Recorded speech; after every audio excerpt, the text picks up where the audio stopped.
Bismillahir Rahmanir Rahim. This is our 5th lecture, and the series was started around a month and a half ago, and we titled it Trying to Understand Religion in the Contemporary World. There has been a slow progress in how we understand from the Quranic perspective and from our own capability to reason the process of our creation, aided by the verses of the Quran, and through it the purpose for which we were created. In the last lecture, I tried to emphasize the difference between us being animals on the one side and performing a lot of functions as animals do, including the most emotional bonding of them, the love of the mother for the child. This, I said, was placed totally in the domain of us being animals. And as a result of that, the function of the soul is distinct. So what we do as parents, what we do as a family, all belong to the domain of the animal in man. The soul, which is what defines us and makes us different from all that exists by an infinite degree, is something different. I use the verses of the Quran here.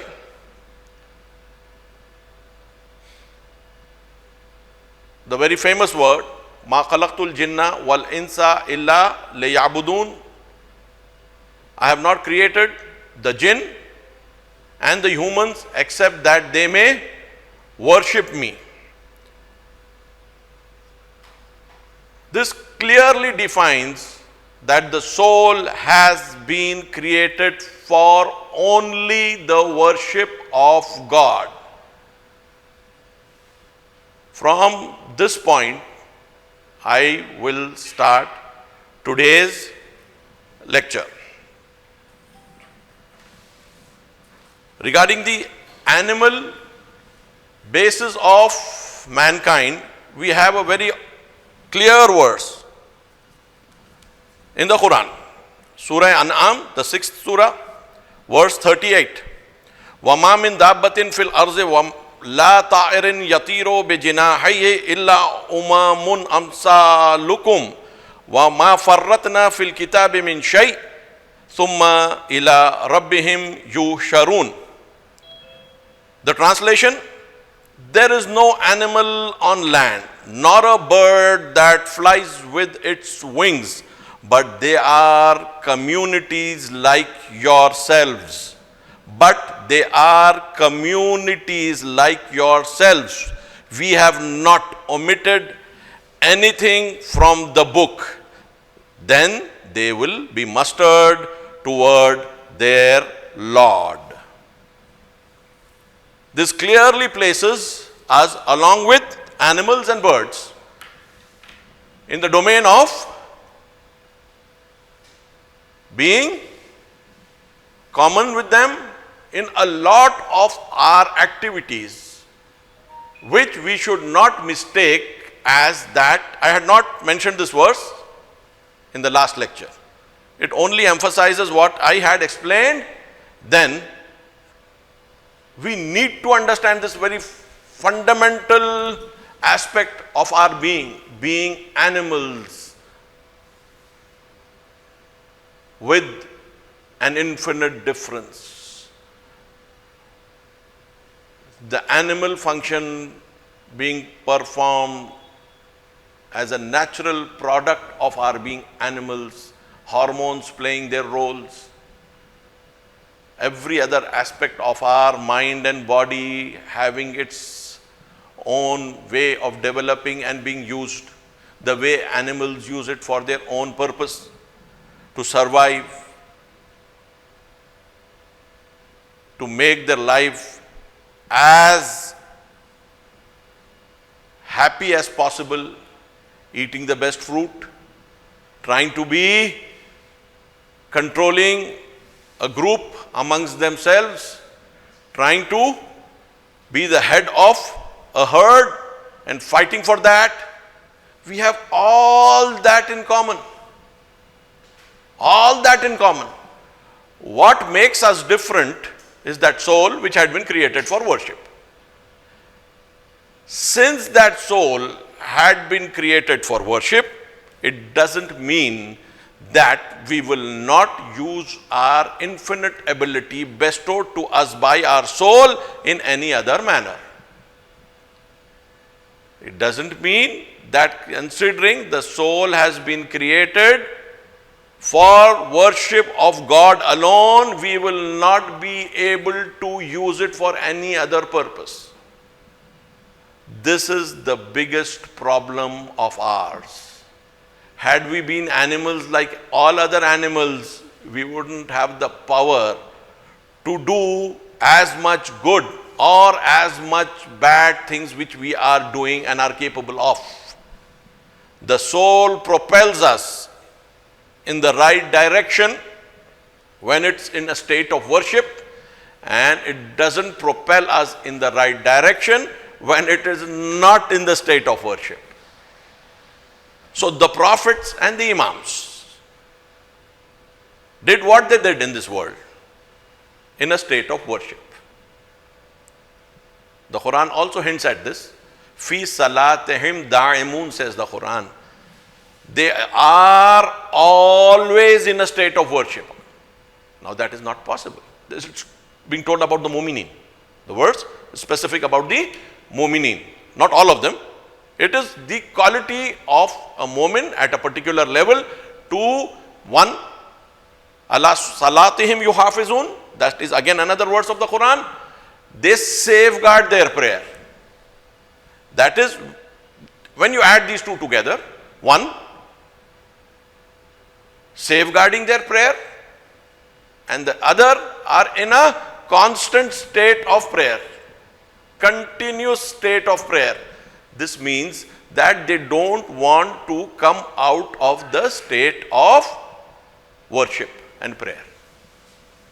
And in that state, they are guided towards God and do God's will, do God's doing as representatives and vicegerents and viceregents, khulafa of God on earth. So the biggest problem where the Quran says we gave them the eyes, the ears, and the ability to ponder and think, right? And then they didn't use it. They didn't use it. It is the eyes of man. It's the eyes of the human being. It's the ears of man. It's the ear of the human being. It's the heart of the man. It's the heart of the human being which is capable of seeing things beyond the ordinary and deriving results from it, lessons from it beyond the ordinary. The effort of the animal is to safeguard itself and its progeny, its children. Creativity is not the domain of animals. Even the wonderful nests which are made by the weaving birds are basically functional, though they look beautiful to us. And that was being done by them millions and millions of years ago. What they are capable of, they were capable of then and they are capable of now. creativity and capability to transmit that creativity to the next generation and create a civilization out of it is the domain of the soul. And this soul, if it is guarded through prayer, if it is properly guarded through prayer, worship, it takes the right path and moves in that direction where it is supposed to go. Therefore, as I said, the Quran says they had all these three abilities: to see, to think, to hear, but they didn't use it. And as a result, they became kal an'am balhum azal, like cattle or even worse. Like cattle or even worse. How worse? God wouldn't like to tell it in the Quran. He would like us to understand when he says worse than cattle, what we are becoming. Infinitely superior to anything living in the animal kingdom. And coming down below cattle would be an infinite drop from the ala illiyin to the asfala safilin. Again, two words used by the Quran, two phrases used by the Quran. We can take them to the highest of the high or bring them to the lowest of the low. We can bring them to the high. The process of going to the high and the beyond is through being able to lift the veils of the unseen, which I spoke of in the last lecture. Moving ahead and lifting veils after veil, and each veil lifting brings us face to face with God. Brings us face to face with God. We say Subhanallah, Subhanallah, Subhanallah. The veil one after another gets lifted and it goes on and on. A lot of veils have been lifted by the Quran itself, just as a guide to us in the path of finding more of them. I just mentioned how God wants us to see. In the last lecture, I didn't recite this ayat. I recited this ayat in the question and answer, which I want to make a part of the lecture today. Afala yanzuruna ila al-ibili kayfa khuliqat wa ila as-samai kayfa rufiyat wa ila al-jibali kayfa nusibat wa ila al-arzi kayfa sutihat. Surah Ghashiyah, 88th surah, verses 17 to 20th. Do they not observe the camel, how she has been created, and the sky, how it has been raised, and the mountains, how they have been set, and the earth, how it has been surfaced and spread. These are the basic verses of the Quran during the Makki period, during the initial period, where the physical structure of the camel is being told to be observed. As I told earlier, it was not being pointed out to how to milk the camel, how to graze the camel. No, it was khilqat of the camel. Kaifa khuliqat, how it has been created. Look at the intricacies. You see it, how it goes in the desert, unhindered by the sandstorms, which are like storms in the sea, burying people in the dust. It becomes a refuge for the rider. The last resort when all water is finished, to provide water to the rider by what it stores in itself. God wants us to look beyond what has been visible, and then it takes you further and further and further and further. As we go, I had already spoken about the clouds, how the mountains move like clouds, how the gravity has been spoken of in the Quran, the pillars you can't see. These two verses I have already mentioned. There is another verse which is worth mentioning again. Yeah. This is about the mountains. We have set firm mountains in the earth, lest it should shake with them. And we have made broad ways in them so that they may be guided. So the role of the mountains has been defined, that has again been proved to us now in this present times, how the mountains are able to see to it that the stability of the earth is maintained. I think I've missed one of the verses here. I should be able to get that. I'll mention the other one which I would like to see. Yeah, here it is. And it says in the Quran again, وَأَنزَلْنَا الْحَدِيدِ, and we send down iron. This again is a verse which says Anzalna. It's been proved now that iron has come to the earth from the meteorites when it was being fired with meteorites before all life came in this world.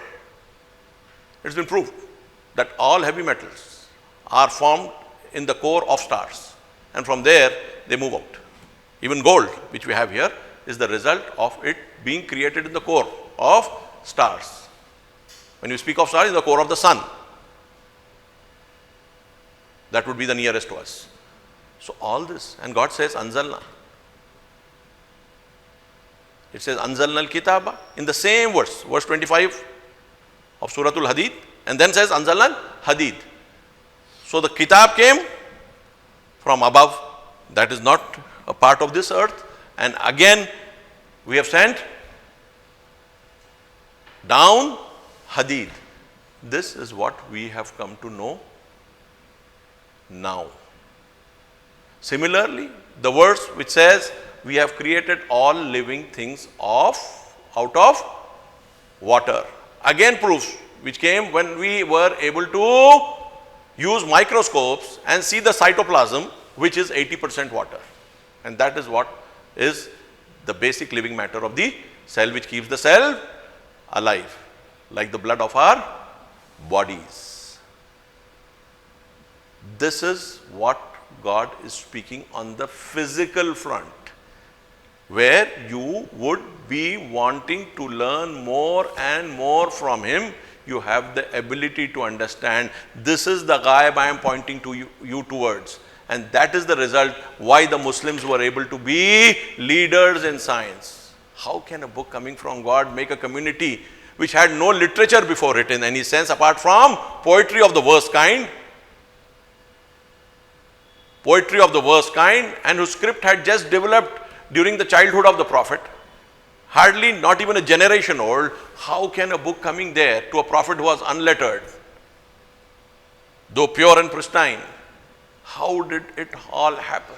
And if we again go back to the same process, considering that we have left the bus of modern development, Muslims have missed the bus of modern development. If they go back again to the same source and get inspired and move in that direction, where will it take it, provided they protect themselves through constant prayer, as mentioned in the Quran, safeguarding their prayer and staying in that state continually?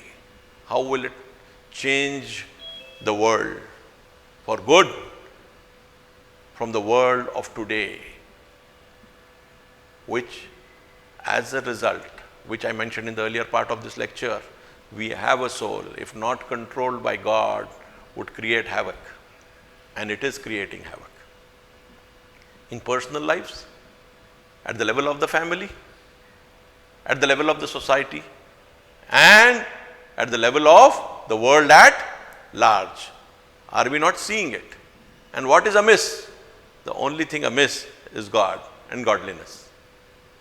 The soul's primary function, sole function for it which it has been designed, is being disregarded by us. Though we have the ability to find it out, whatever verse comes in the Quran is basically a guidance to the muttaqeen. We have discussed this in the earlier lectures. Hudal lil muttaqeen. So whatever is being told, if it's something is been told that life is there, and water is the source of life, and we created everything from water, is being a guidance to us. We have sent down Hadith, is again a guidance to us. We need to work up from where we are towards these higher realities of gravity, of the movement of the earth, rotation and revolution. One more thing which the Quran very obviously says, speaks of the orbit of the sun along with the moon. This is again a very latest 20th century thing where it was accepted as a solar system. The earth rotates on its axis and revolves around the sun. It has an orbit in which it moves. The orbit of the sun was not spoken about. This is again a new development. The sun again moves around the center of the galaxy and it has an orbit. This has come out much later during last century, where the movement of the sun was also understood and that it had an orbit. Otherwise it was considered to be stationary and the earth was supposed to move around with an orbit. The Quran specifically mentions this. Had it been just spoken on the basis of a chance, had Quran spoken on the basis of chance, there would be so many mistakes, because you can mistake more if you are just guessing than if you are speaking on the basis of knowledge. Guesswork can work for once, for twice or thrice. It can't work 100 times. The Quran continually puts this on and on and on to us and says, this is the way to move. If you want to move, I am going to take you and hold your hand and then see to it that you are raised to that level for which you were created. As Hazrat Ali says, oh man, you have been created for nothing less than the heaven. You have been created for nothing less than a heaven. Don't sell your soul for anything less than that. That is what our Mawla says.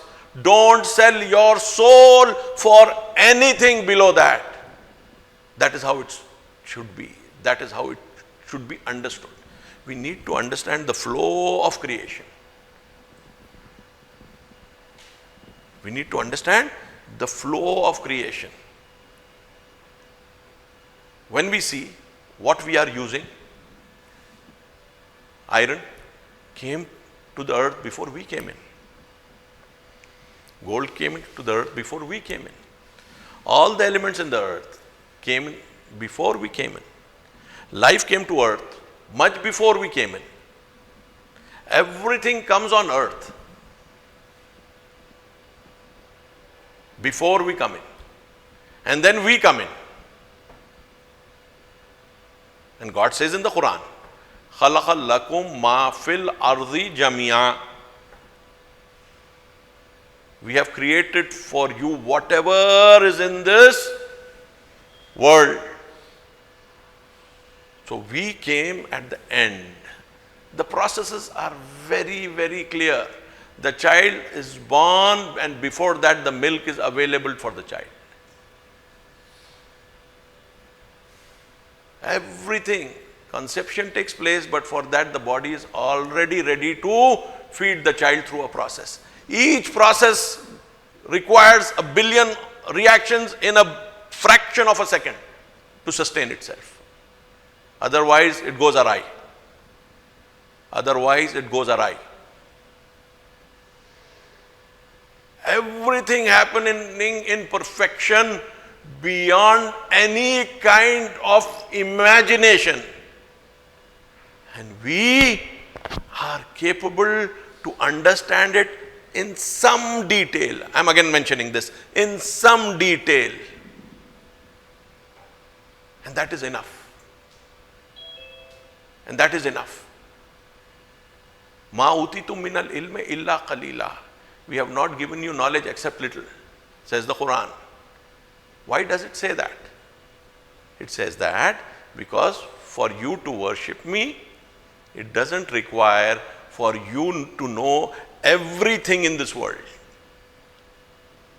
about what it is in its reality. You can have functional knowledge of things for you to understand that there is something beyond this which has the real knowledge. So real knowledge is not required for us. we require functional knowledge, and we have been created for that functional knowledge. You will be surprised. You will be surprised that even the idea of motion, we don't understand it wholly, though we have the laws of motions of Newton. So it's shelved. The real understanding of motion is shelved, the functional understanding is taken, and the laws made.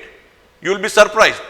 We don't know much about quantum physics, but functionally we have been able to use it for so many things.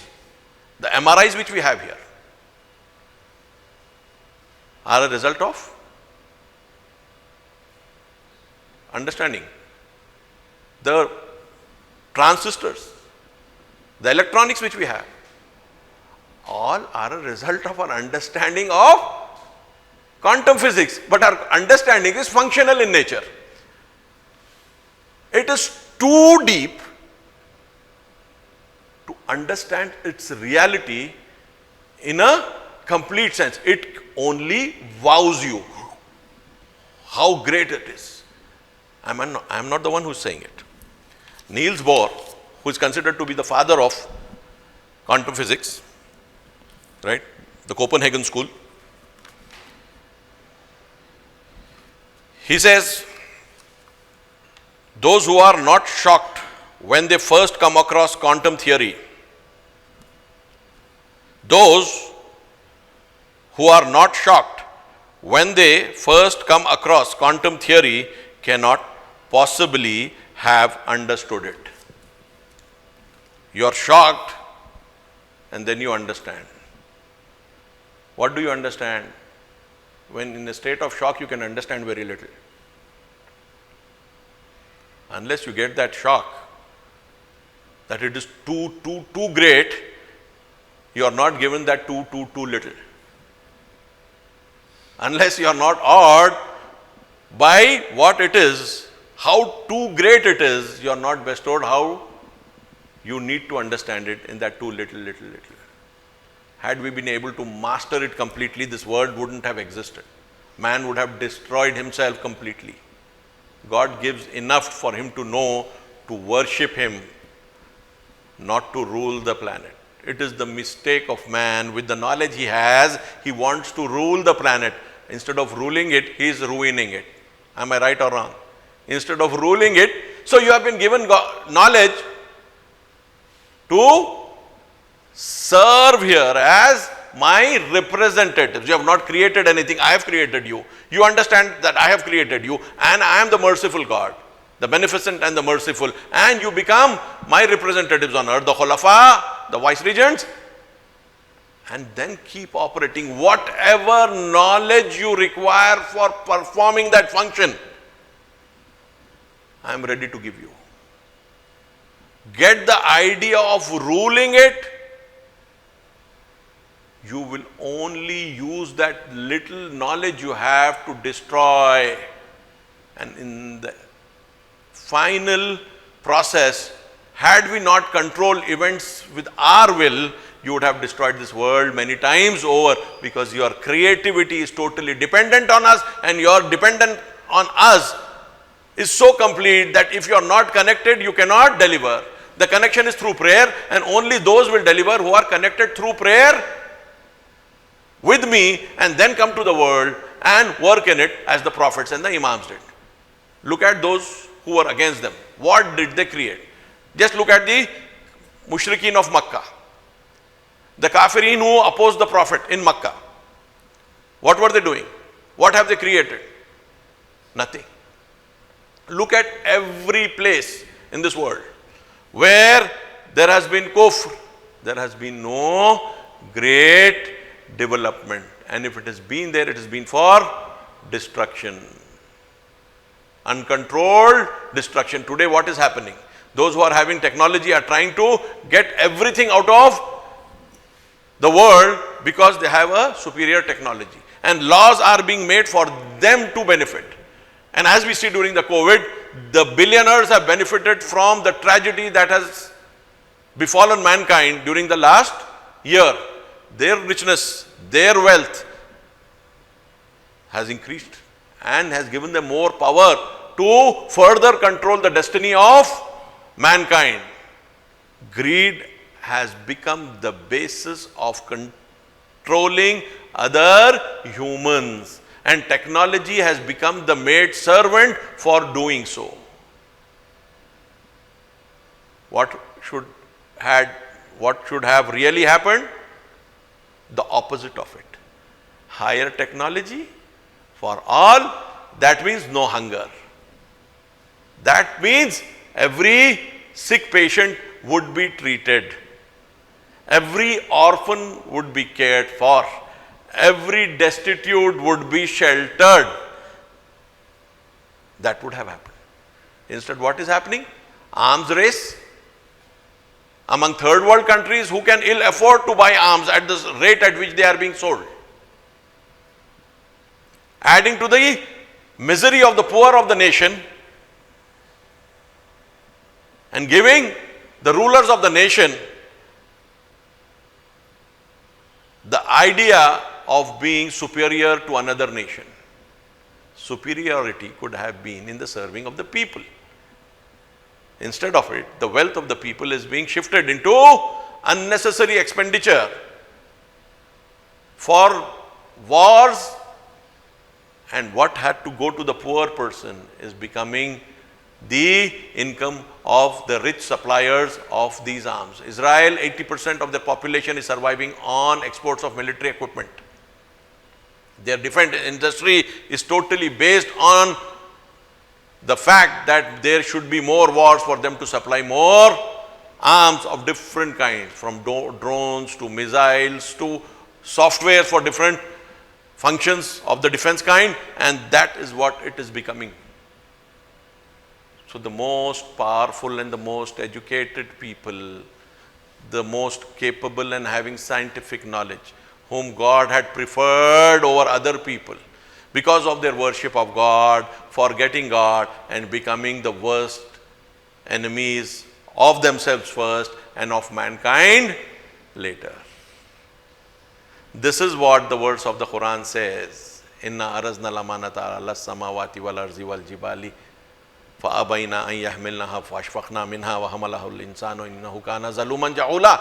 The whole idea of the verse is that the amanat which you have will be delivered through knowledge. The trust I have given to you will be delivered by you through knowledge. But knowledge which is under, again, the state of worship.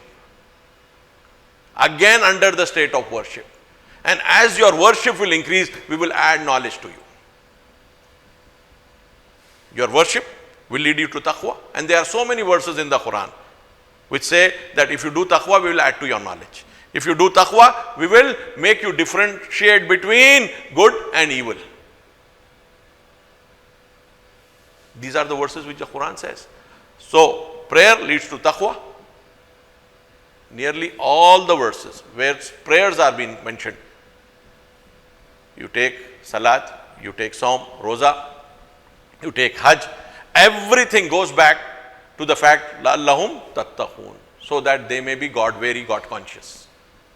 And taqwa becomes the source of livelihood as well as knowledge. The verse for livelihood, مَن يَتَّقِ اللَّهَ يَجْعَلْ لَهُ مَخْرَجًا وَيَرْزُقْهُ مِنْ حَيْثُ لَا يَحْتَسِبُ. Those who are conscious of God, are wary of God, we will provide them a path, a way, and give them sustenance from where they have not even imagined, says the Quran. Very obvious. Food, sustenance from one side, and knowledge from the other side. Ittaqullah wa yu'allimukumullah, says the Quran. Have taqwa of God and God will educate you. Yu'allimukumullah. And God will educate you. So what has happened? Our sustenance, our shelter. He is assuring us that I have kept it for you, provided you do taqwa. You will get your share. Knowledge, do taqwa, you will get your share. And by these two processes, you will move towards us.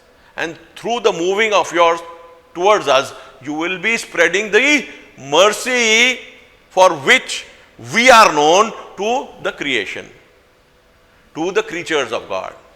And this creates a different world altogether. If we don't, the verse I've just quoted, innahu kana zaluman jahula, if you don't use your knowledge taken from us and your sustenance taken from us through the process of taqwa, the way we have told you, you will become zalum, you will become jahul. As I told, it's a superlative. Zalim is the positive, zalum is the superlative. Anybody who is doing great zulm, and jahul again is the superlative of jahil, great jahil, ignorance. Why has God said this? Why didn't he say zalim? Innahu kana zalimun, kana zaliman jahila. He could have said that. He has not said that. Why has he used a superlative here? This is the very fact that first, a human being, if he doesn't recognize himself properly, it is the first zulm he has done. That is, he becomes zalim. He has not been able to recognize himself, that he is the representative of God on earth. The verse is beginning with that, right? He has accepted the mountains, the earth, and the heavens have not. So once he doesn't recognize his position as a representative of God on earth, that is the first zulm he does on himself. And then he becomes zalum by doing zulm to others. First you will do zulm to yourself, and then the whole thing starts building up. Similarly, you lack the knowledge of yourself, becomes something of making you a jahil. And the next phase, where because of not knowing yourself you start acting, you act on the basis of ignorance. That initial ignorance and the added ignorance of acting in the world. Once you have not accepted your position and known your position, you still act. So you act on the basis of ignorance. The first ignorance gets added to the next ignorance. So everything starts from you, the good of it and the bad of it. So when we have it, that man arafa nafsahu faqad arafa rabbah, he who knows himself knows God. If you know your position as a servant of God, as someone sent as a khalifa of God, inni ja'ilun fil arzi khalifa, you make it the first base of your knowledge and the first base of your not doing zulm. Once you fall in that category of knowing yourself and not doing zulm as a result, because you have known yourself as someone who is a servant of God, so you look at God for further orders. You are not transgressing his limits. What God says, he transgresses limits. Hudud, what the word used by the Quran is hudud. Had, limit. Hudud, limits. We won't cross the limits of God. Crossing the limits of God is entering the world of sin and sinning. So here we have a situation where we are knowing ourselves and waiting for commands of God, and the commands of God come through two sources, through the prophets or through the person's own ability to think rationally and act rationally. So aql becomes a mercy of God, and as a result of that, the next phase, the prophets come and strengthen the aql, the rational soul. And this together with like two wings helps us to traverse our life during our stay on this earth. If we do it seriously, if we really apply ourselves to it, then we would be able to create a world of a different kind, first within us. Please pay attention to this. First within us and then around us. First within us and then around us. And if we don't, this verse ends at zaluman jahula. We become just the opposite.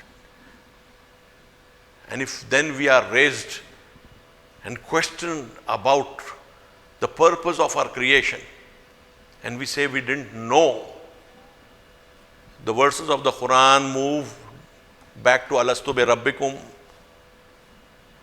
move to the Fitrat ayats. All this comes one after another behind us. And then we would be able to understand what has been undone by us, which had to be completed, and what has been completed by us, which had not to be initiated. We have done things which we shouldn't, and undone things which we shouldn't have. Both ways we would be losers for something as ordinary as this world's pleasure, whereas the soul seeks the pleasure of the Lord. So if the soul is allowed to play its role with the help of the body and the mind, which is the physical world, the mind being different, that it is performing a separate function of retaining ideas, having memory, being able to correlate them, and understood by the soul in the form of conclusions. The brain doesn't conclude. It creates linkages. The soul working on the brain concludes. It absorbs information from that. So it's a physical function. When somebody's brain is damaged, either through injury or disease, that is not possible. Memory loss. It's a function of the brain to provide a person with the memories which he has been able to accumulate through his life, through education and otherwise, but it can't yield because it's not working properly. As I told you, either through disease or trauma. These are the facts. So as long as we have the brain, the mind and the body which are capable of performing good, let us put it on the path of prayer and worship and create a world within us which is not based on zulm, which is not based on jahl, based on knowledge and based on doing good, and see how God then takes it forward and makes us agents in creating a new world. And if we are able to come together with a pure mind, and as the Quran says, innamal mu'minuna ikhwa, obviously the mu'mineen are nothing but brothers. The coming of brothers makes a lot of difference on the social level by spreading peace in the society and love and affection amongst all human beings. We are never allowed to hate anyone, because the Quran says, repel evil with good. Repel evil with good. In a state of hate, we will not be able to repel evil with good. So hate is proscribed, banned, prohibited by the Quran. So let us follow the path of Rahmanur Rahim. Let us follow the path of Rahmatul Lil Alameen, and let us follow the path of Amirul Mu'mineen and the Aimma, which is again the path of God and the path of the Prophet, and create a world, however small it might be, however small a microcosm it might be, however minuscule it might be, but let us create purity through the sources of purity, both our soul and the guidance given to it through aql as well as through the book.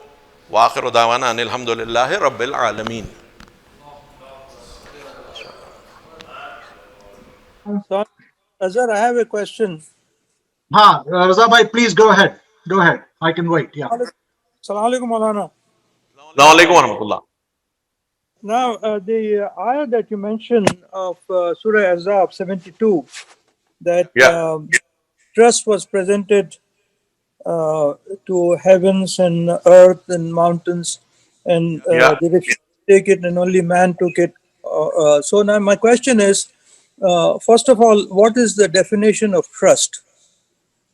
And secondly, now the only man has the distinction of being an intelligent being. The other mentioned the heavens and the earth, they don't have intelligence. So what does it mean that they refused and man accepted it? So the question is what? Yeah. Has the question handed. No, the question is, what is this trust that that's mentioned in the Quran? And secondly, why is unintelligible beings being referred to that they did not accept the trust? Is it just to show the importance of the trust, or is it a comparison? Yeah. I did speak about this in detail in the last lecture, where I mentioned that this is a very, very obvious mention, because what we see as having physical strength in the physical terms are obviously very close to us: the mountain, and then the earth, and then the heavens. We see their physical might. And since we see their physical might, and when God says that these physically, again, infinitely stronger things than you are, what you are, have refused it, have not accepted it. It is something in the form of a literal use of a term in which the mountain is being used only as showing a physical reality of a very infinite kind. Heaven similarly, earth similarly. So this is a kind of allegorical mention just to get into the mind that it is not the physical part which is going to be the amana. It is not physical. Had it been physical, these are bigger physical entities, they should be able to do it. So you move out of the physical state. So how did man accept it? The question would be that. I mentioned a bit of it in the last lecture. How did man accept that? The very fact that man has been given a soul. And when we compare it with the other verses, Inni ja'ilun fil arza khalifa, it is not a question of human choice. And we all feel that we are not here by choice. As God says, I am going to. Or if it's not going also, it's I am placing. Inni ja'ilun means I am placing my vice-regent, my khalifa on earth. And once I have given him of my spirit, you should prostrate before him. That's the command to the angels in the verse Surah Baqarah. So now when we see that, it is obviously the non-physical part of man, and that is the ruh, which we again linked it with the Summa ja'alnahu khalqan akhir ayah, which says, and then we made him a very different being, a different creation. And as a result of that, a different creation, from it is expected a different way of doing things, and that is based on his ability to understand the ghaib and follow the laws of creation. I'll go in greater detail in the next, inshallah, the flow of creation, how it happened. That I'll put it for the next, the flow of creation. You can take it as the, what we call the title of the next lecture, the topic of the next lecture. So, the heavens, the earth and the mountain are being explained. Physical realities, they are not there. You as a physical being will not, obviously, because you're much weaker than that. And therefore, one great thing which you have in you is that your khalqan akhir, as a result of our giving you as of our ruh, wa nafakhtu fihi min ruhi, when I have given him of my spirit. Why it is my is basically giving it a status. Otherwise, God doesn't have a thing which he reduces from himself and gives it to other. No, that is not what we can explain through language. His creation is a process in itself. That I'll try to hint a bit more in the next lecture. But what we know very clearly, and I've spoken again, that amanat is externalizing God's mercy. In the physical world, in the realm of this earth, God has placed Adam in a garden on earth, obviously. And then from there, he was sent out of the garden. And then he had to live a life on his own, on the ability of his to think, ponder, understand the ghaib, worship God. And as I told you in the beginning, first and second lectures, it was a natural feeling of human beings to accept God.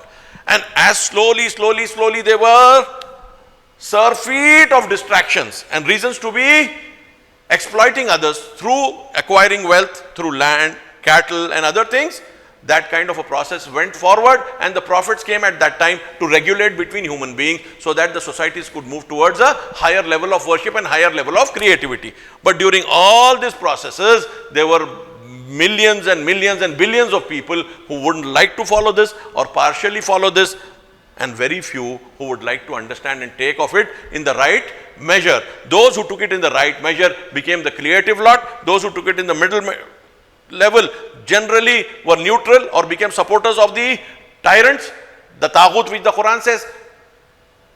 And the worse, the tyrants themselves were the ones who actually have been a cause of whatever evil has been done in this world as the prime movers of evil.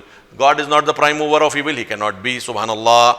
Therefore, not this middle category, because they are themselves being taught how to go against God.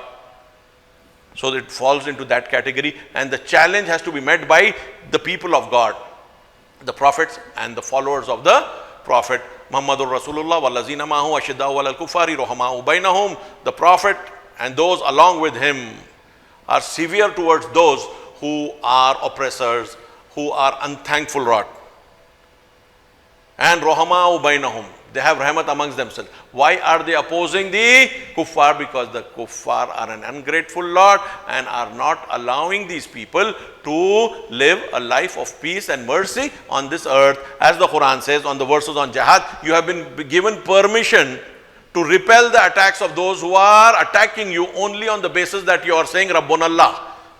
You are saying my Rabb is Allah. Only on that basis they are attacking you. So we have given you permission to repel. So killing or fighting a war is not an automatic right of any human being in this world. It is a permission given by God only on the basis that they are being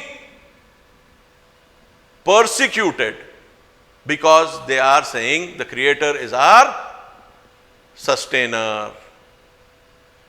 Allah is our sustainer. So here it is that we come into a different world. So it's externalizing the will of God, and if somebody stops you physically from externalizing it and exploits you and persecutes you, and then it is the permission which God grants. And as the ayat progresses, it says, had it not been for this, synagogues, monasteries, churches and mosques would have been destroyed where the name of God is oft taken. This is the words of the Quran. So it is externalizing the mercy of God, and those opposing to it being externalized, though they are not being pushed to follow that, depending on the ayat that says La ikraha fid din, there is no compulsion in religion, because there can't be any compulsion in religion, because it's an act of soul and the soul needs to work itself up. Nobody can push it to do it. And that therefore Quran says La ikraha fid din, ho hi nahi sakta. It's not possible to have compulsion in religion. So we can't have compulsion. So it all works together in a complete well-knit manner. But I think I have gone a bit ahead than what I should have. This could come in the 8th or 9th or 10th, inshallah, lectures. Inshallah, inshallah. And one more question, Mujahid. You mentioned that the purpose of the creation of the soul was to worship God. Can you hear me? Yeah. And you kind of separated some of the animal characteristics, the filial relationships, the relationship the mother has with the child, and so on.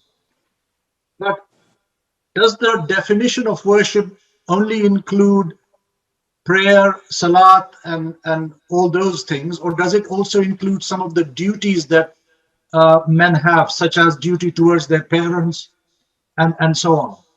What does worship include?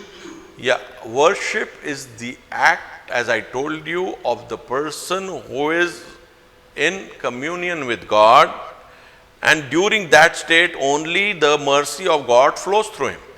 The very fact that somebody is taking care of his parents, old parents for example, the very reason that he is doing it is the mercy of God which is flowing through him as a human being. Animals also take care of their weak partners. We have seen it and we have a documented history about it. So partly you can give it to the domain of the animal kingdom as well, where the basic idea of supporting a weak animal in the group by the strong group and leaving something for him to eat after doing the hunt, and taking care to see that he is part of the group. We have a study of hunting wild dogs in Africa, where one of them couldn't keep pace with the herd, the group, and they would basically wait for him after going a few kilometers so that he could use his sense of smell and come, and they would never cross that limit from where he could smell them, and after hunting they would provide something for him. So for 2 years and more they followed this group, and they found that they were supporting this injured dog who couldn't run along with them. So this you even have in the animal kingdom, but human beings can take it to a different kind of level where it cannot be understood to be just an animal function, but the function of the soul working with God, where God says, La taqul lahuma uffin wa la tanharhuma, don't say uff to them and don't scold them. This is the area of the soul and God. Had it been an animal function, God wouldn't have mentioned it here. An animal can bark at its father, can bite its mother. This is there in the animal kingdom, despite taking care of them to whatever extent possible. But the human being is not supposed to do that. As a human being, he has an elevated state of, and this is worship. And this is worship. Extraordinary care of the child, beyond the animal kingdom. And that is what human beings are given. So this is what we are talking of. It extends to everything. Looking at a yatim with love.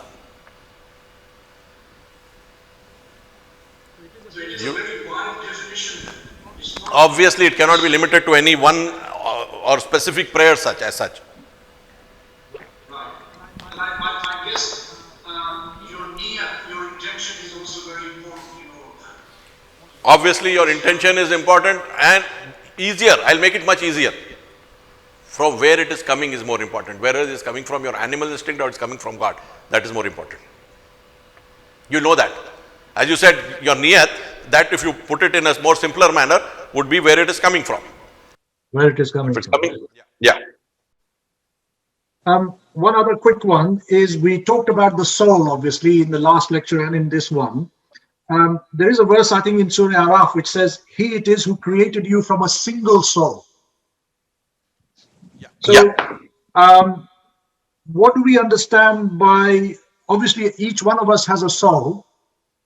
Yeah. And does this ayah mean that we are all created from Adam, and Adam had a soul, and our souls are effectively a link from there, his descendants? Is that what it means? Yeah. This thing which is being mentioned here, we have created you of a single soul.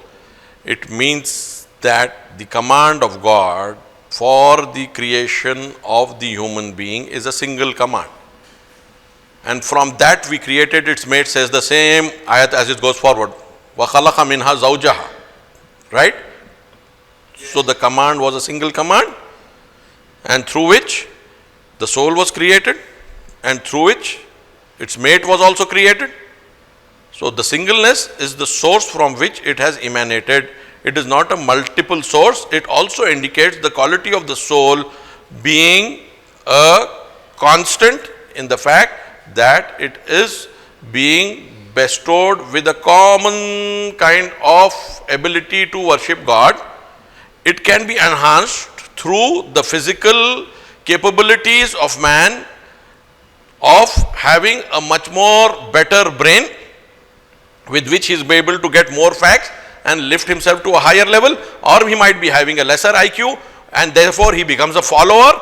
So these different levels in the physical world are there, but the soul is a single soul. Had the soul been superior and capable of worship, and another soul being incapable of worship, then asking the soul why it is not worshipping the way the soul which is capable of worshipping is doing would be wrong. So what we say, the soul is pure, pristine in all of us. Our ability to understand things is dependent on our IQ and the opportunities we get to understand the world.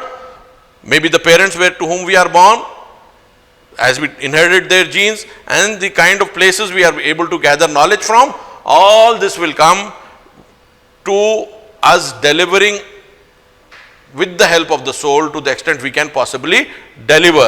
If we deliver less than our abilities, we will be questioned. And if a person with very low abilities and a lower IQ gives a very, very minimal kind of return to God, he will be placed along with the prophets. So the difference is not in the soul, the kind of circumstances, the IQ levels, all this will count, and they make the difference between the souls. Otherwise, the souls all are capable at one level of delivering. So no soul can consider itself higher than the soul of the other. Yes, physically and mentally we can be superior, and that is very obvious. Okay, thank you. One last one before I open it up to some more people here, which is following on from Musa Bhai's question about this amana.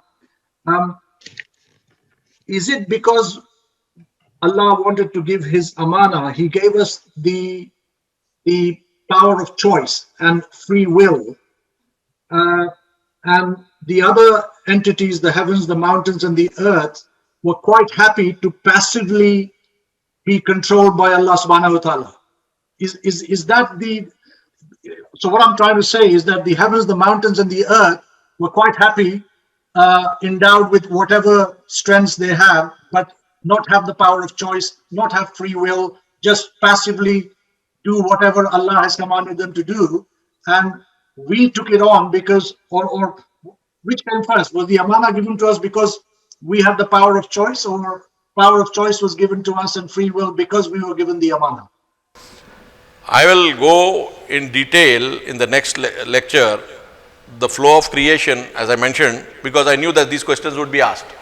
The flow of creation would be able to determine how the universe was created, what was the methodology of its creation, was there an entity before the physical creation of the universe. All this we will go in the next phase. To put it summarily, we would only say that if God wants us to worship him as our own choice, as free human beings, and obviously it doesn't make any sense to give amanat to somebody who doesn't have the ability to choose to accept it or not.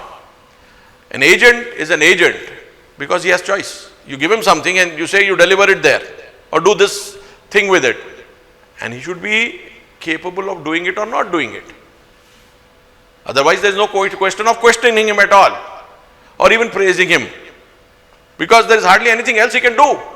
If he goes and delivers and comes back and he had no choice, what's the great thing in praising him that you did a great job? He says, what did I do? I didn't do. I wanted to throw it away, but there was no choice. So wherever there is choice, only amanat is given there. It's automatically and obviously understandable. Without choice. So you can deduce choice from the amanat or the amanat from the choice. But I would feel in the process of creation, I'll get it more in detail in the next, because I wanted to answer these questions in great detail in our flow of creation lecture, inshallah, in the coming fortnight. Thank you. Okay. Anybody in the panel, if they've got a question, please raise your hand or unmute yourself and go ahead. Assalamu alaikum, Azharwai and Mujahid. Ali Askari. Mujahid, you mentioned, and it's in Quran as well, a man has been created to worship God alone, and obviously there is free will within that. The question I'm trying to put is, in our religion we say when we become baligh, the wajib becomes, our worship becomes wajib. So what is the timeline when a person has been born until becoming baligh? What is a form of worship? Because the man has been created to worship God. So this transition from being born until becoming baligh, how is that individual performing worship of God to adhere to this ayah? Thank you. When we look at Sharia and the law will always fix certain limits for everything. For the namaz being wajib, for the roza Saum being wajib, for Hajj being wajib, all these things would be mentioned in the Sharia. And they will put specific age, specific conditions of the body and mind for it to becoming wajib. This is basically for convenience. This is basically for convenience. The Quran says about John the Baptist, وَآتَيْنَاهُمْ حُكْمَ السَّبِيًّا, and we gave him wisdom when he was a child. And he used to pray and worship as a child. The same could be said about a lot of other people, including some of our imams. So the ability to do worship with the right kind of knowledge has been linked to the age of bulugh, of puberty. If puberty is at a less, and funnily, it is at the age of 9 for girls, as if intellectually they have reached that age much before us, maybe around 13, 14 or 15 years. It looks difficult to say that a 9-year-old girl has to perform Saum and Salat as wajib, whereas a 13 to 14-year-old boy would be able to do that as a wajib. I don't think the difference is that much. A 9-year-old boy and a 9-year-old girl don't differ greatly. But we have done this. So it's not puberty also per se.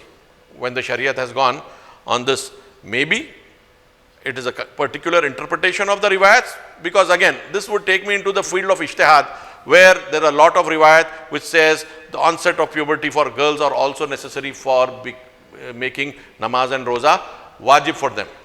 So this is one area. But one thing is very clear.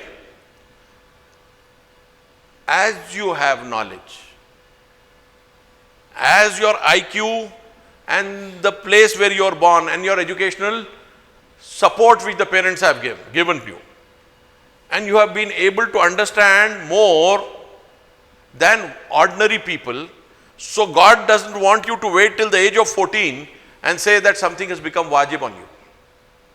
A person might feel that it is wajib on him.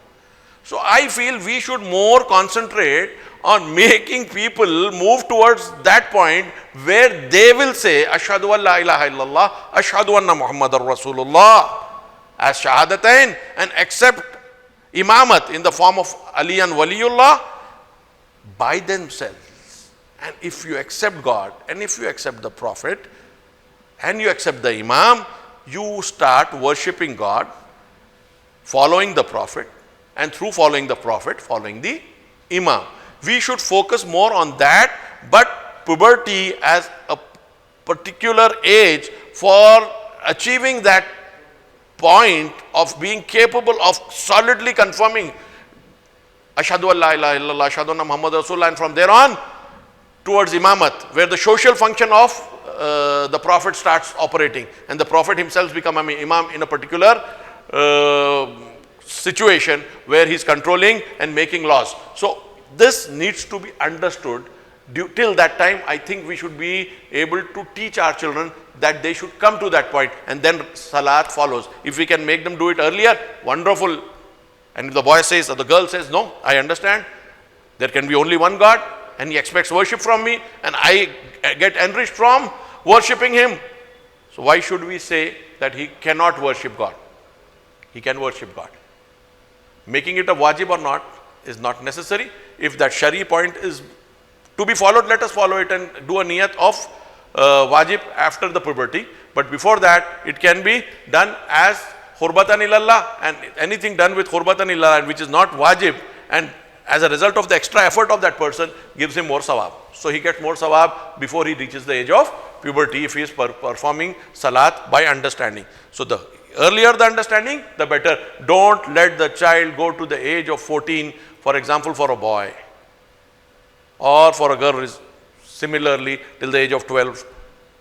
No, try to see to it that they get to that much earlier, and I think this world of ours, it has a surfeit of signs of God and a surfeit of distractions.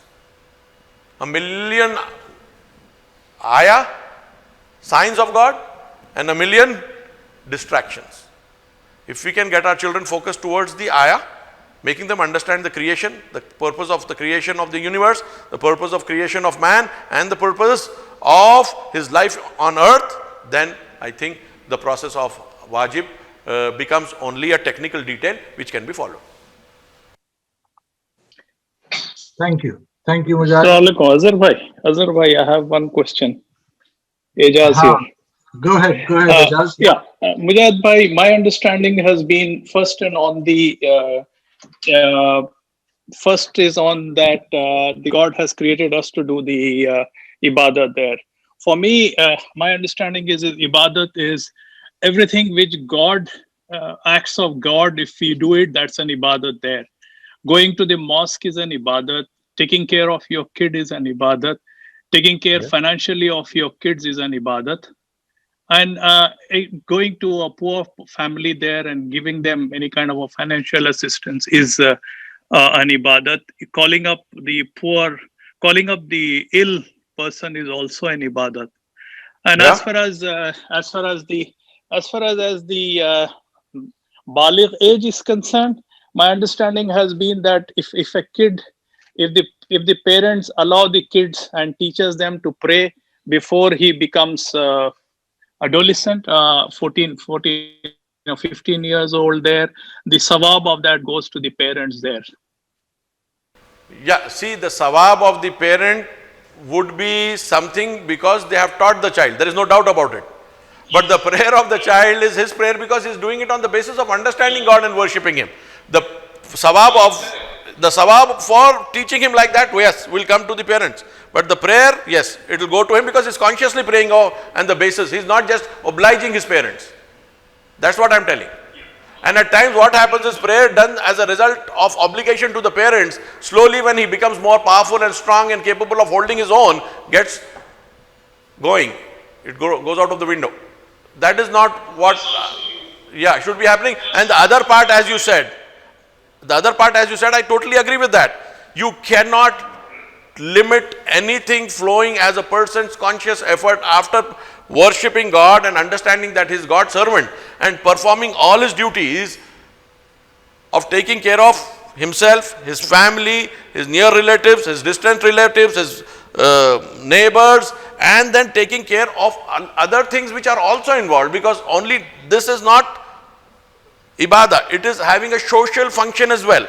And Iman in the Quran, I'll go to it as well in the later thing, Iman is being totally linked with the social duty of man and human being, and just not with his duty within the family and close friends. So this social duty also needs to be properly performed as he grows in his Iman. And there are so many verses we can inshallah later on discuss about them. But the question is, ibadat is not limited to any specific ibadat.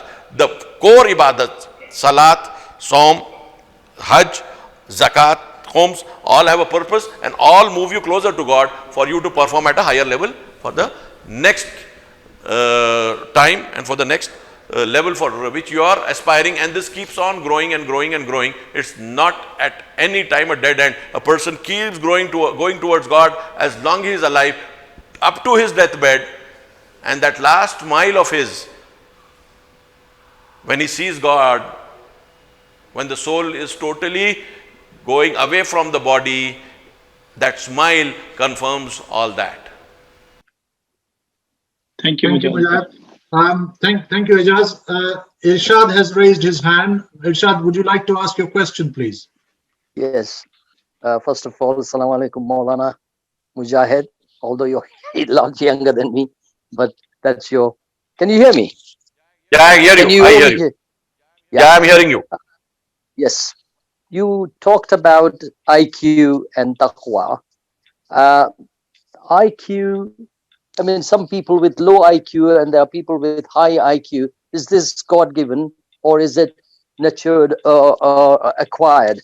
And if that's the case, if taqwa is related to the IQ, Allah shouldn't expect too much from the person with low IQ than the person with high IQ. What's your take on that? Yeah, I will not like to limit the taqwa of the person to the IQ per se, but I am saying that with a lesser IQ, if he understands certain basic signs of God and worships with all his heart, with that limited signs which he has in him, he will be raised to that level of the prophets, though he didn't have the knowledge of the prophets. With the limited that he had, for example, I'll give you a very, very simple example. There is a villager who has never seen a car. He has never seen a car. And suddenly a car comes to the village and he sees it's moving. He has a bullock cart, which he knows the bull powers the cart. So now he sees the wheels moving of the car. So he understands that this is something which the person sitting in it is not empowering, because I sit on my bullock cart, but the bullock moves it. The bull moves it. So what he will say is, there is something inside this car, I don't know what, that is moving it. A mechanical engineer would be knowing much more about it. The complete combustion process, how the cylinders, and then how the transmission is taking place. Now the question is, if accepting the car as a reality should be what it is, the fact that this rustic person, this villager, he is accepting it, but he doesn't know the details. And there is the other guy who knows it inside out. You can bring this down to the understanding of the ayats of the Quran and the verses of the Quran, and looking at nature and understanding the thing. He might be able to just see the sunrise and sunset. He might be able to see the spring making the trees green, the flowers and everything. He might take more lessons from that. But a person with a lot of knowledge, with a high IQ, would not be able to consider them as signs of God. So per se, IQ is something which, if a person uses it in the way the Prophet used his IQ, in the way the Imam used it, Hazrat Ali used his IQ, if they used it and reached to that level, and this person incapable of going into that detail, but has, with the pure soul and pure intent, with the limited science which he has been able to get into his mind, done the same, then he will be raised at that level, though his feeling of the same example of the car and its detail is not like that of an engineer. He can see the cylinders moving, he can imagine them, he can look at, understand the transmission happening. No, he is not able to do that. But he is happy to understand that there is something moving because it has the power to move. And there is no bullock in the sense, so it is not an animal moving it.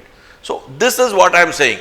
Never with taqwa be limited to IQ, because with very high IQ, people are not even recognizing God, leave alone having taqwa. And people with much less IQ, with little science, but genuinely, again I'll mention that 3-line case. Just because 3 lines have been drawn within your experience a short while ago, which are 6 feet long, 1 feet between them exactly, you can be sure that it's an act of an intelligent person who understands measurement, and that 6 feet, who understands measurement and parallelism, then puts 3 parallel lines. The only problem we are us not accepting the atom as created through intelligence, the whole universe created through intelligence, is because it has not happened before us. And it couldn't happen before us because we are the result. And I will go again into the next lecture on that basis, flow of creation. We have come at the end. We have the ability to go back and see the beginning.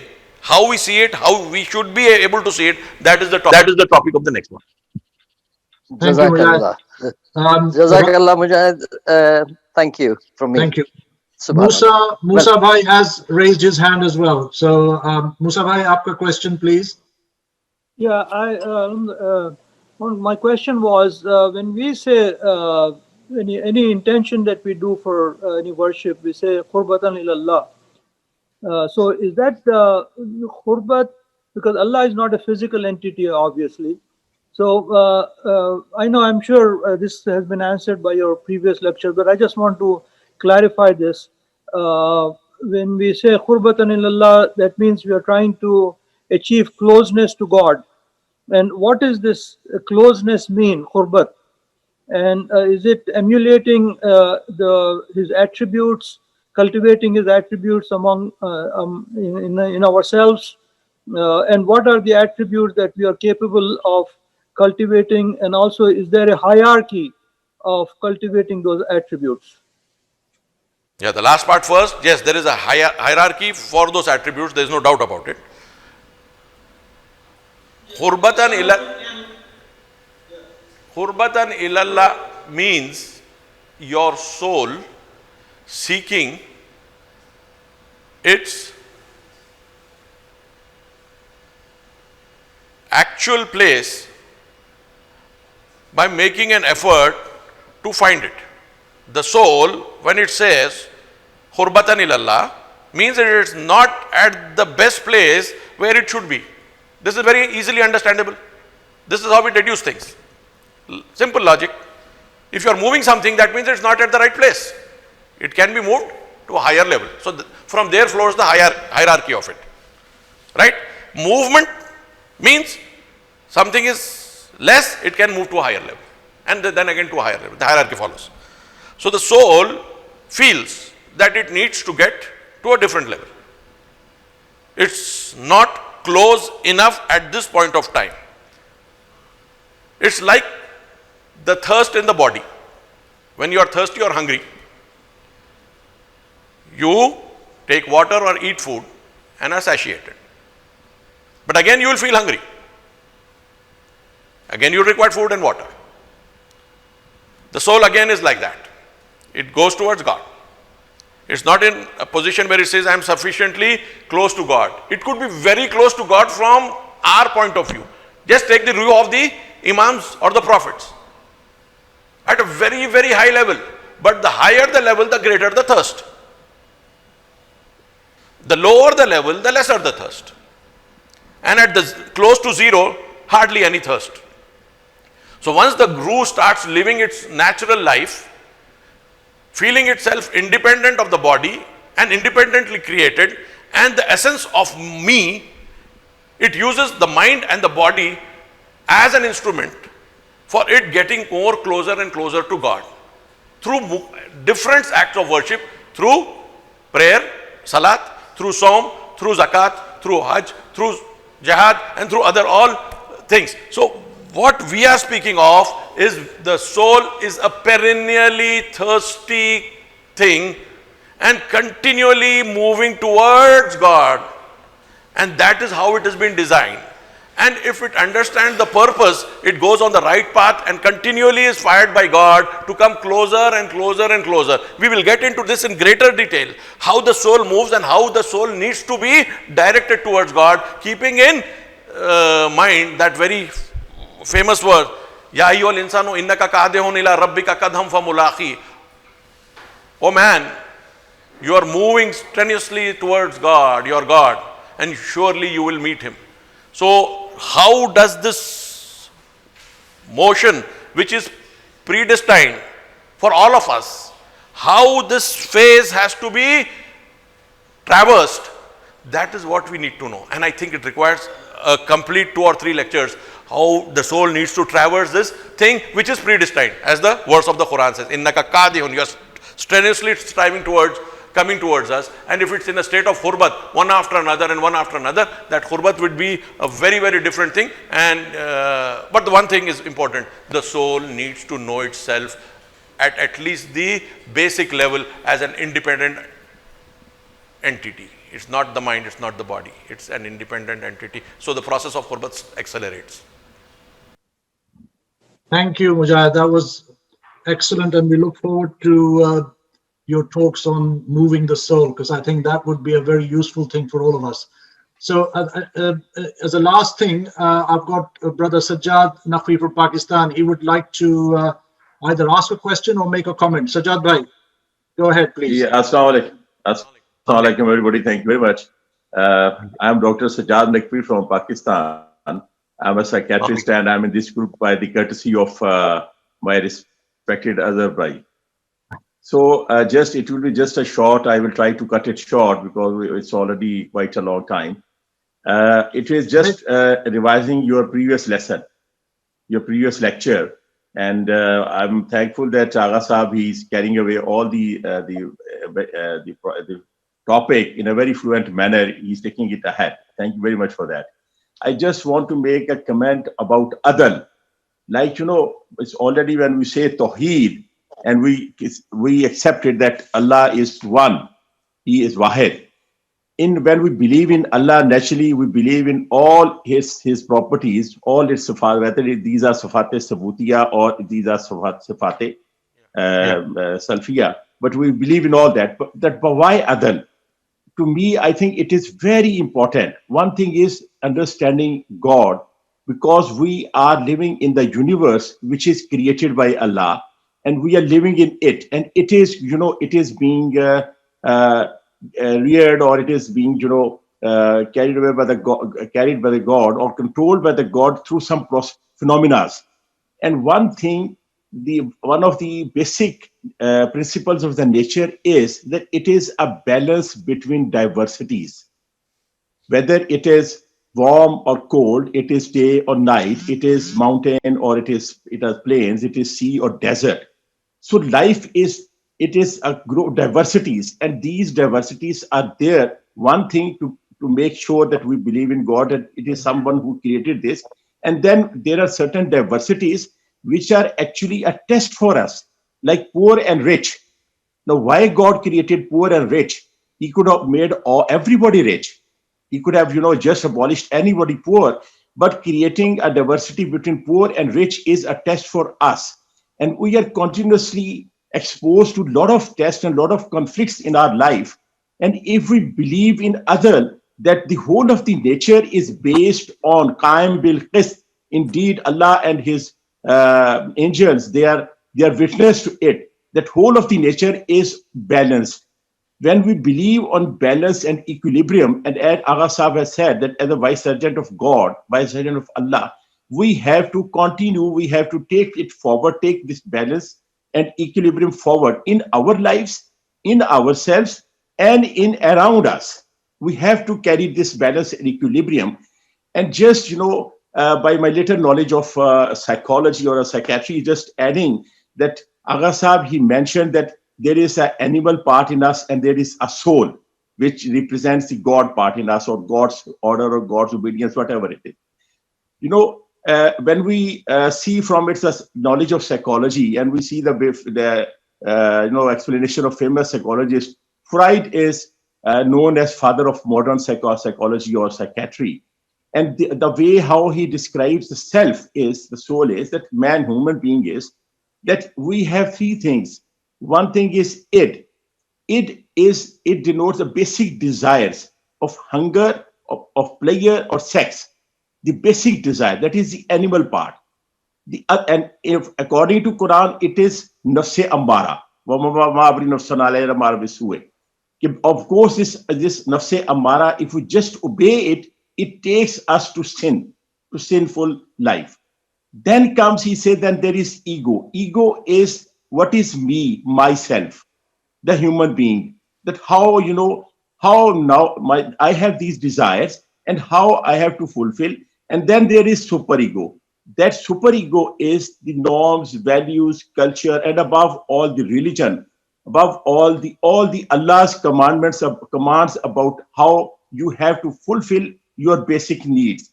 Now this ego, which is nafs lawama, this creates a balance. The duty of this nafs lawama of ego of me is to create a balance between it and superego. Now I need to fulfill my basic desires according to the commands of superego. Then I'll be in pleasure, because it's a very beautiful thing that whatever the desires of body and the desires of soul are opposite. Body feels good when you eat more, soul feels good when you eat less. Body feels good when you're in absolute pleasure, and soul feels when you disarray from pleasure, or you refuse pleasure. Like, eating is pleasure, but fasting, do our soul, we are hungry, but soul feels pleasure. So now ego wants that we should, superego wants that we should fulfill our desires in a way as they are given, as they are, you are guided to the righteous path. The right thing to hear, the right thing to eat, the right thing to see, the right thing to eat, the right thing to talk.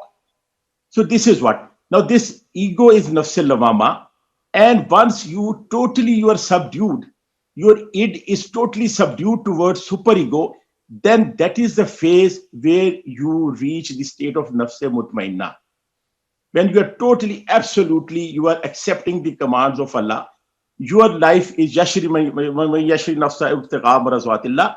When you are totally subdued, your nafs, yourself is totally subdued, your id is totally subdued towards the commands of Allah. And that is, the basic, I, as a psychiatrist, I'm a practicing psychiatrist for the last 32 years. And what I have all gathered is that all the anxiety and the depression, it is created, the basic root is that we are facing a conflict between the desire and between the reality. It's all the conflict. The more is the conflict when we, as Maulana Hazrat Ali Islam said, it is the duty of the human being to analyze his desires, whether you should have this desire or not. So when we can only resolve this conflict, that we see that whether this desire, as Agha Sahib has mentioned, whether this desire is coming out of our animal part or God or soul or God part. So that is the thing. So I think basically adl is very important not only to understand Tawheed or understand Allah, but it is very important to spend your life, which will ultimately take you to absolute pleasure. And in so many religions, the same, ultimate aim of every person is immortal pleasure. And if you go through the teachings of Buddha, he would say it is nibbana. When you absolutely deny the animal part, you reach into extreme pleasure, and that extreme pleasure, they say in their terminology, it is nibbana. So that is, I personally feel, because it is a day-to-day, understanding and talking to the patients, that this is the basic thing, which is the beauty in our Asul-e-Deen, which unfortunately is not so emphasized in the Asul-e-Deen of our brothers from different sects of Islam or from different schools of Islam. And inshallah, it's a great pleasure to be here in this group and listening to so literally talk of Agha Sahib. Thank you very much, sir. Thank you. Yeah. Thank you, Sajjad bhai. Thank you for your input. No, not a problem. Thank you for the input which Dr. Sahib has given, and it's always a pleasure. We can discuss Freud as he has done, and we can get into more detail the differences between Freud and Jung, and then the other aspects of the ego and all that. We can go into that, and I suppose some of the facts that he has mentioned seem to be looking in correspondence with what we discuss most of the time. But there are certain things about Freud which we would be able to just not accept. We'll have to put it aside, because he starts the whole thing from the desire part as the original. We go on the other side. We say this is incidental to being free and having a choice. The soul is given choice, so therefore it's given desire. It doesn't start from the desire. So this we will put to the next thing. But what is being spoke about, Adl, the way you have interpreted it, I am in consonance with it. If you mean to say what the balance God has created, right, that would mean, but in theology that didn't mean that.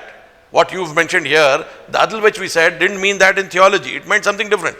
But what you say of Adl now, that God maintains a balance and he wants us to maintain a balance. From the verses of the Quran, he says, we have given you the mizan. That is for maintaining the balance. What balance I have maintained, and now that your duty is there, that you continue to maintain the balance in the society on earth.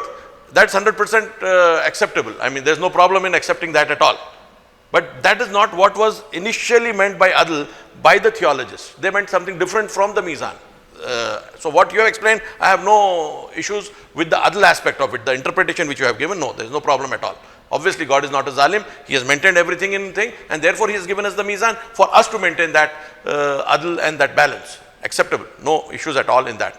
The Freud part, yes, we can discuss it. You as a psychiatrist would be able to give us a lot more insight into it than I as a basic student of psychology. Thank you. Thank you very much, Agha Mujahid. Sorry, it's run a little bit over time, and we look forward to the next one, which will be on the 23rd of January, I think, adding 14 days, on the flow of creation. Is that the main topic? Yeah, I will try to talk on that. Flow of creation. So again, we pray that Allah subhanahu wa ta'ala enhances your knowledge, keeps you healthy, and enables us to share in your wide and extensive knowledge, inshallah. And on behalf of all the other participants, I'd like to thank you and Jazakallah, and we'll inshallah meet up again in a couple of weeks' time. Thank you everybody. Thanks so much. Thank you everyone. Thank you.